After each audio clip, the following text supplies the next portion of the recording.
Pop culture often frames hackers as solitary, antisocial figures working in isolation.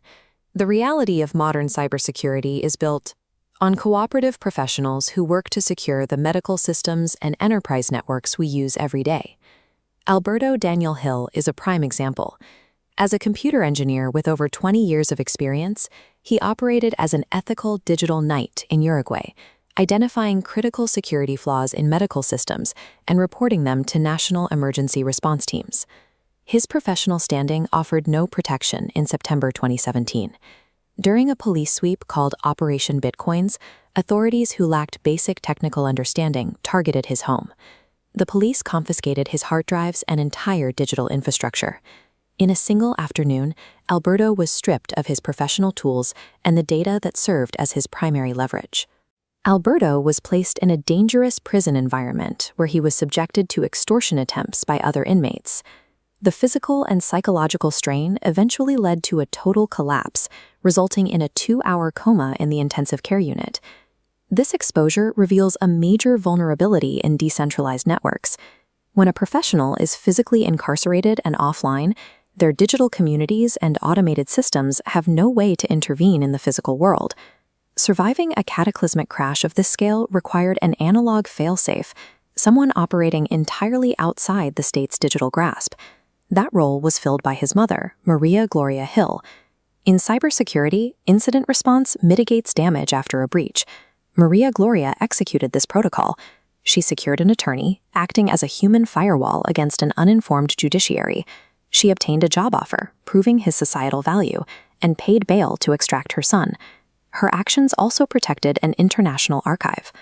Alberto was the sole digital custodian for the life work of composer Alan J. Friedman, including sensitive musical scores and manuscripts related to the JFK assassination.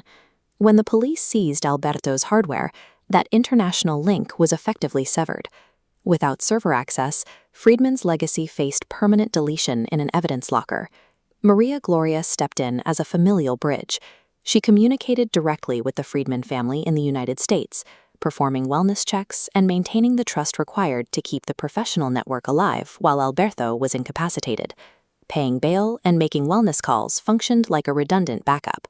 Maria prevented total data loss during a period when the primary operator was forced offline. Network security also depends on an intrusion detection system, a mechanism that monitors for malicious activity to prevent a system-wide failure. Alberto also acted as a digital protector for actress Nicole Everett, a relationship that began when he built one of her first fan sites on GeoCities in 1996. In 2026, Everett's digital identity was targeted in a massive attack. Hackers threatened to erase 7 years of medical journals, known as her cancer diaries. Alberto was initially unaware of the attack. It was Gloria who detected the anomaly on social media and triggered the alert that allowed her son to respond.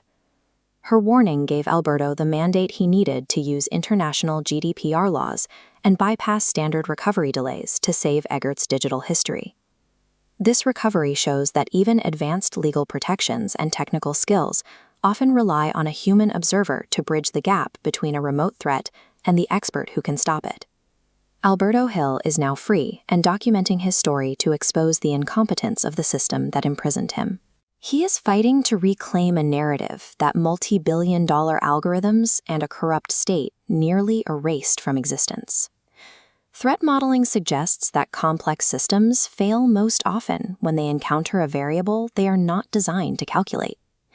The Uruguayan judicial system was designed to process evidence and defendants, but it had no protocol to handle the persistence of a mother acting as her son's primary advocate. Alberto's survival illustrates that when the digital network completely fails, a human tether to the physical world can be the most effective security measure of all.